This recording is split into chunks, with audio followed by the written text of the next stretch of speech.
दोस्तों, ये कहानी सिर्फ मनोरंजन के लिए बनाई गई है। इसे सिर्फ कहानी की तरह ही देखें। धन्यवाद। सर्दियों का मौसम था। कारगिल की पहाड़ियों में -50 डिग्री तापमान था। चारों ओर बर्फ की चादर फैली हुई थी। ऐसे में पाकिस्तान की ओर से किसी की भी घुसपैठ संभव नहीं थी, जिस कारण जंगल की आर्मी बॉर्डर से कुछ किलोमीटर अंदर पहरा दे रहे थे। भालू भाई, कल से मैं 7 दिन की छुट्टी पर जा रहा हूँ। तू बड़ा किस्मत वाला है कि तेरी छुट्टी मंजूर हो गई। 2 दिन बाद मेरी शादी है भालू भाई, मेरे लिए दुआ करना।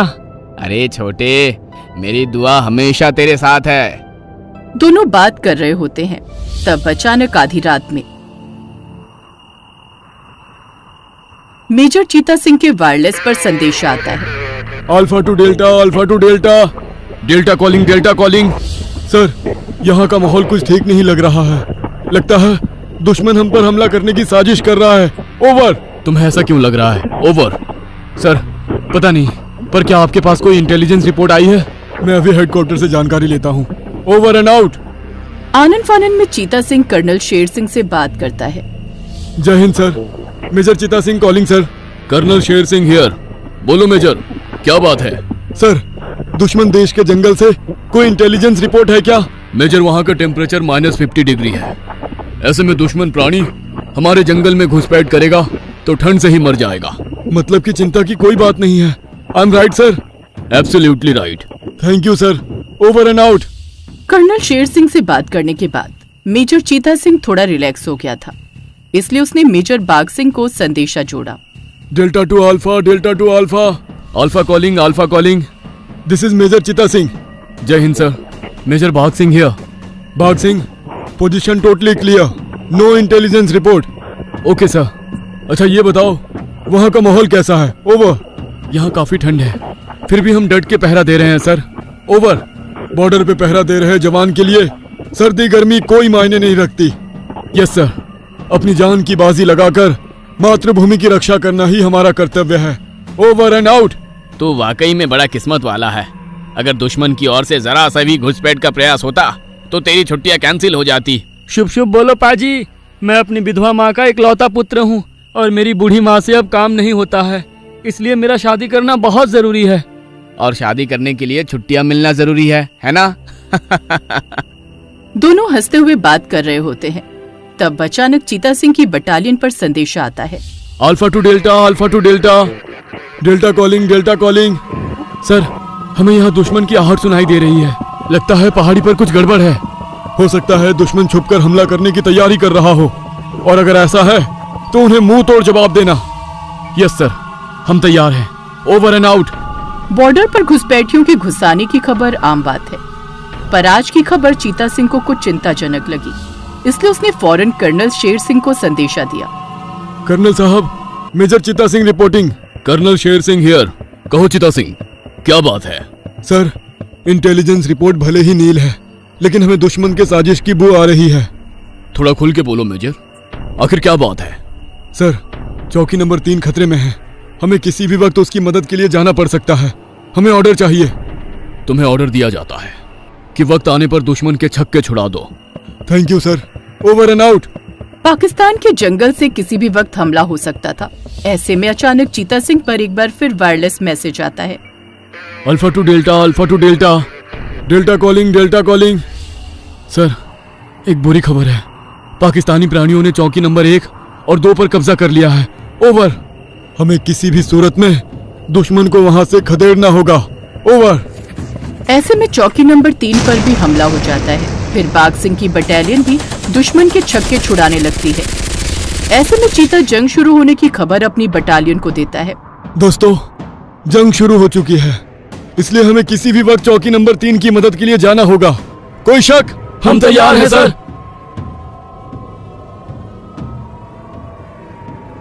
जब तक जंग चालू है तब तक सबकी छुट्टियां कैंसिल की जाती है। Is that clear? Yes sir. मुझे अफसोस है दोस्त कि तेरी छुट्टियां कैंसिल हो गई। शादी में फिर कर लूंगा, अपनी बूढ़ी माँ की सेवा में फिर कर लूंगा, मगर आज मेरी धरती माता को मेरी जरूरत है। ये फर्ज तो आज ही निभाना है। मुझे तुम पर गर्व है बल्लू। सुलेमान, अब तक हमने कितनी चौकी पर कब्जा कर लिया है? अब तक 2 चौकियों पर हमला कर चुके हैं जनाब, और थोड़ी ही देर में इंशाअल्लाह तीसरी चौकी पर भी हमारा कब्जा हो जाएगा। सुभान अल्लाह। कुछ ही देर में दोनों ओर से गोलीबारी शुरू हो जाती है। मेजर बाग के जवान डटकर मुकाबला कर रहे हैं। एक भी घुसपैठिया बच के ना जाने पाए, एक एक को चुन चुन कर मारेंगे सर। हिंदुस्तानी प्राणी बहादुरी से मुकाबला कर रहे थे, तब अचानक एक गोली आकर हाथी को लगती है। मौके की नजाकत को देखते हुए मेजर बाग सिंह मेजर चीता सिंह को संदेशा जोड़ता है। Alpha two delta, alpha two delta, delta calling, delta calling. Sir, दुश्मनों ने हम पर हमला कर दिया है, हमें मदद चाहिए। बाग सिंह चीता सिंह से मदद मांगता है, पर ठीक उसी वक्त चौकी नंबर 4 पर भी हमला हो जाता है। सॉरी मेजर, इस वक्त हम तुम्हारी कोई मदद नहीं कर सकते, क्योंकि इस वक्त हमारी चौकी पर भी हमला हो चुका है। Over and out.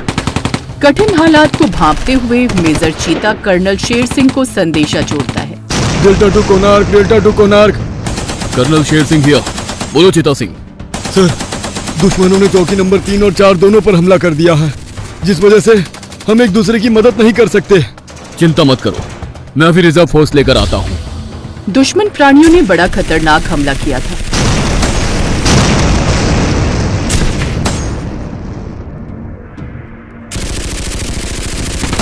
मगर भारतीय जंगल की सेना भी कुछ कम नहीं थी, वो भी डटकर जवाब दे रहे थे। तब अचानक एक हादसा हो जाता है। जंग के दौरान अचानक एक गोली आकर बल्लू को छलनी कर देती है। बल्लू को घायल देख भालू फौरन उसके पास आ जाता है। बल्लू, बल्लू मैं आ गया हूँ। भालू भाई, अब मैं नहीं बच सकता। ऐसा मत बोल भाई। मेरी माँ से कह देना मुझे माफ कर दे, मैं इस जन्म में उसकी सेवा नहीं कर पाया। और मेरी बीवी से भी कह देना मुझे माफ कर दे। बल्लू, तेरी मौत का बदला मैं लूंगा। हर हर महादेव।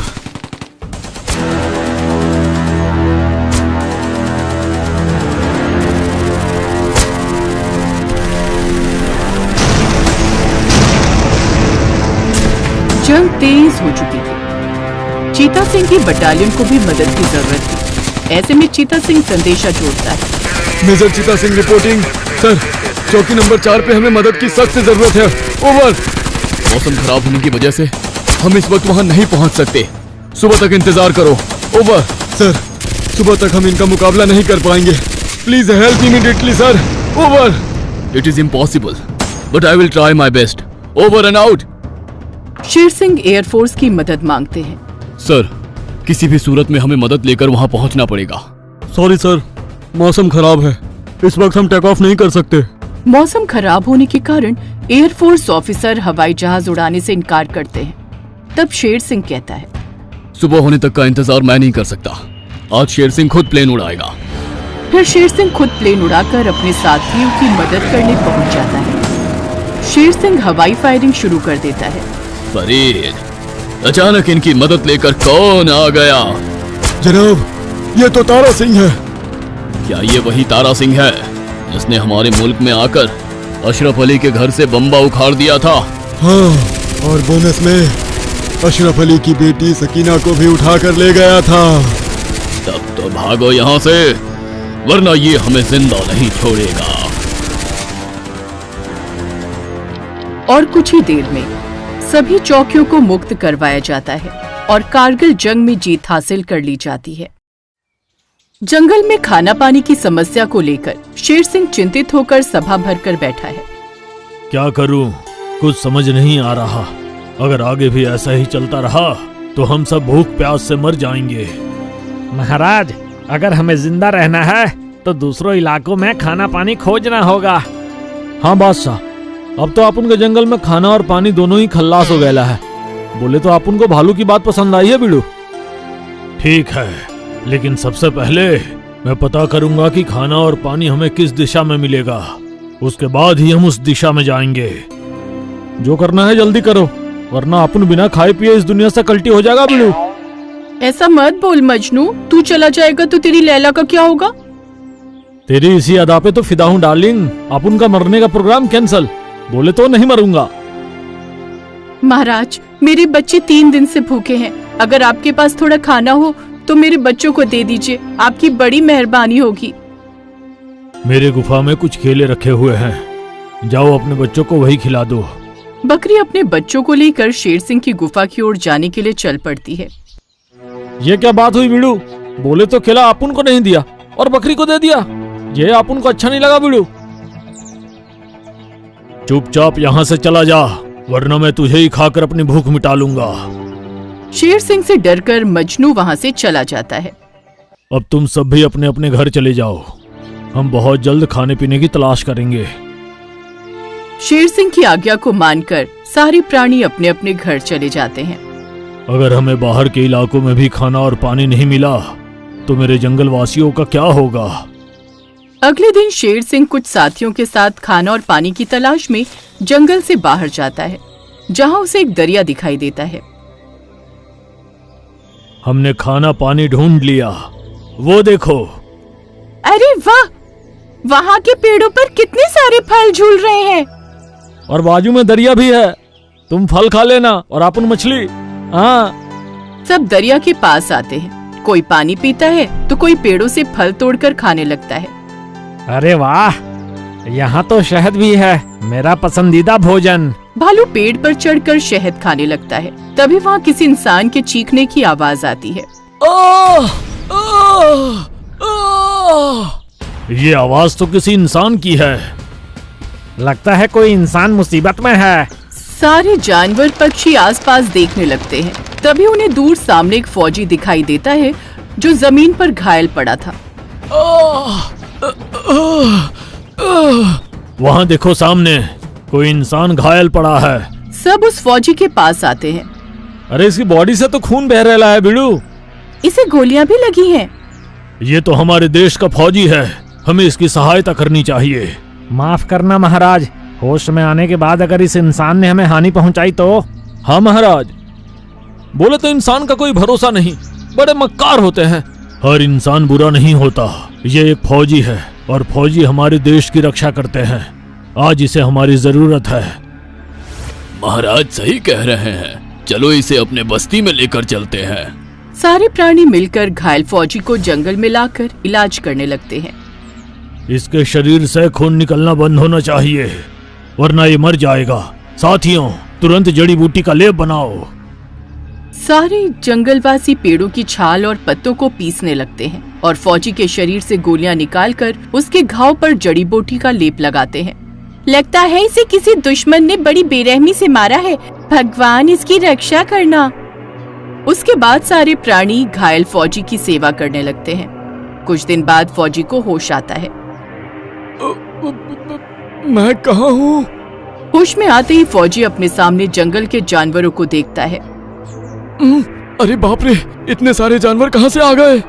चिंता मत करो दोस्त, हम तुम्हारे मित्र हैं। शेर को इंसान की तरह बात करता देख फौजी के होश उड़ जाते हैं। तुम जानवर होकर इंसानों की तरह बात कैसे कर सकते हो? ये सब बातें छोड़ो, पहले ये बताओ कि तुम कौन हो और तुम्हें इतनी गोलियां कैसे लगी? मैं एक फौजी हूँ और मेरा नाम विक्रम है। कुछ दिन पहले की बात है, मैं अपने साथियों के साथ बॉर्डर पर ड्यूटी कर रहा था। रमेश कहाँ गया दोस्तों? 1 घंटे से वो दिखाई नहीं दे रहा। वो सूसू करने गया है सर। रमेश नाम का फौजी सुसु करने गया होता है। तब वहाँ विक्रम का बड़ा साहब आता है। जय हिंद सर। जय हिंद। सूबेदार विक्रम सिंह, रमेश फौजी कहाँ है? सर वो टॉयलेट गया है। इंटेलिजेंट की रिपोर्ट है कि दुश्मन किसी वक्त भी हमला कर सकता है। हम तैयार हैं सर। ऑफिसर सूचना देकर वहाँ से चला जाता है। उसके बाद रमेश फौजी वहाँ आता है। सुसु करने में कितना देर लगा दिया रमेश? सॉरी सर, सुसु के साथ साथ फ्रेश होकर भी आया हूँ ना, इसलिए देर हो गई। समाचार मिला है कि दुश्मन हम पर कभी भी हमला कर सकता है, इसलिए चौकन्ना होकर ड्यूटी करो। जी जनाब। रमेश चौकन्ना होकर ड्यूटी करने लगता है। 2 दिन बाद रात के समय विक्रम बोला, दीपक यार, बहुत जोरों की भूख लगी है। आज मैं खाना बनाऊं सर? क्या बात है, आज तू खाना बनाएगा? अगर आपकी इजाजत हो तो। इजाजत है, खाना अच्छा बनाना। Yes sir. रमेश खाना बनाने के लिए तंबू में बने किचन में आता है। आज ऐसा खाना बनाऊंगा कि सब जीवन भर याद रखेंगे। रमेश फटाफट खाना बना लेता है। थोड़े समय बाद सब खाना खा लेते हैं, मगर खाना खाने के बाद अचानक सब बेहोश हो जाते हैं। बस अकेला रमेश ही होश में था। इसे कहते हैं बिना खंजर के दुश्मन के गर्दन मरोड़ना। रमेश अपने चेहरे पर लगा नकाब हटाता है तो वो कोई और ही आदमी था जो कई दिनों से रमेश के चेहरे का नकाब पहनकर विक्रम के साथ रहता था। तुम्हारे साथी फौजी रमेश को तो हमने बहुत दिनों पहले ही मार दिया था और अब तुम सबकी बारी है। असल में वो आदमी एक आतंकवादी था। दुश्मन को बेहोश कर दिया है, जल्दी से आ जाओ। कुछ ही देर में कई आतंकवादी आ जाते हैं और सभी फौजियों को उठाकर ले जा रहे होते हैं। तब अचानक विक्रम को होश आ जाता है। कौन हो तुम? मैं पूछता हूँ, कौन हो तुम? दुनिया हमें आतंकवादी कहती है, मगर हम अपने आप को यमदूत कहते हैं। आतंकवादी? मैं तुम्हें जिंदा नहीं छोड़ूंगा। बहुत बोलता है तू, इसे खामोश कर दो। तभी दूसरा आतंकवादी विक्रम को गोली मार देता है और विक्रम वहीं गिर जाता है। इसे यहीं छोड़ दो और दूसरे फौजियों को लेकर चलो यहाँ से। वो आतंकवादी मुझे मरा हुआ समझकर मुझे वहीं छोड़कर चले गए थे। बहुत बुरा हुआ तुम्हारे साथ फौजी, पर अब बताओ हम तुम्हारे लिए क्या कर सकते हैं? उन आतंकवादियों ने हमारे कई साथियों को बंदी बना लिया है। मैं उन्हें छुड़ाना चाहता हूँ। तुम फौजी लोग अपनी जान पर खेलकर देश की रक्षा करते हो, तो क्या हम देश के लिए इतना भी नहीं कर सकते? शुक्रिया शेर सिंह, कल मैं तुम सबको अपने बड़े साहब से मिलाऊंगा। कोई शक? हम सब तैयार हैं। हम सब तैयार हैं। हम सब तैयार हैं। अगले दिन सूबेदार विक्रम सिंह जंगल के सभी प्राणियों को लेकर बॉर्डर पर आता है और अपने बड़े साहब से मिलवाता है। जय हिंद सर। तुम जिंदा हो विक्रम? विक्रम को जिंदा देखकर सब खुश हो जाते हैं। मेरी जान बचाने वाले ये लोग हैं।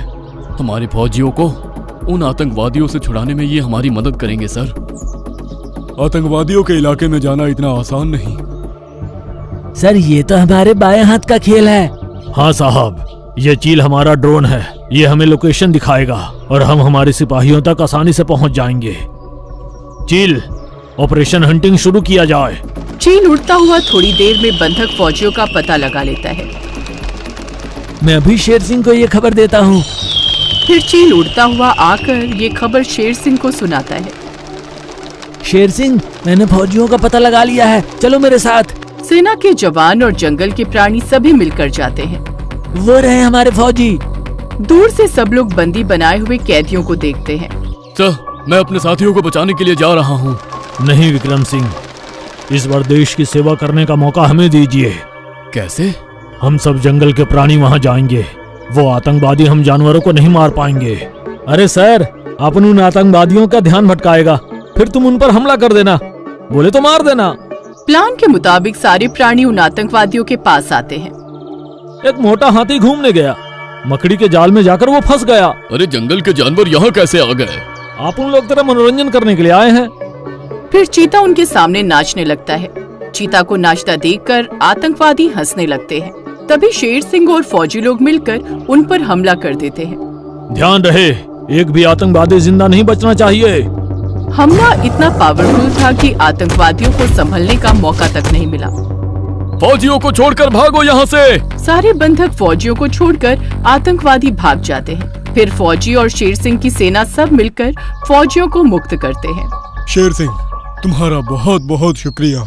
शुक्रिया किस बात का साहब, हम भी हिंदुस्तानी हैं। देश की सेवा करना हमारा भी कर्तव्य है। शेर सिंह, तुम सबने हमारी बहुत सहायता की है। हम सदा तुम्हारा आभारी रहेंगे। फिर सूबेदार विक्रम सिंह सरकार से अपील करके जंगल वासियों के लिए हमेशा के लिए खाना और पानी की व्यवस्था करवा देते हैं, जिसके बाद उन्हें कभी भी खाने पीने की कमी का सामना नहीं करना पड़ा। अब वो सभी जंगल में खुशी खुशी अपना जीवन बिताते हैं। आपको हमारा ये वीडियो पसंद आया हो तो प्लीज हमारे चैनल को सब्सक्राइब कीजिए और हाँ, वीडियो को लाइक और शेयर करना मत भूलना। धन्यवाद।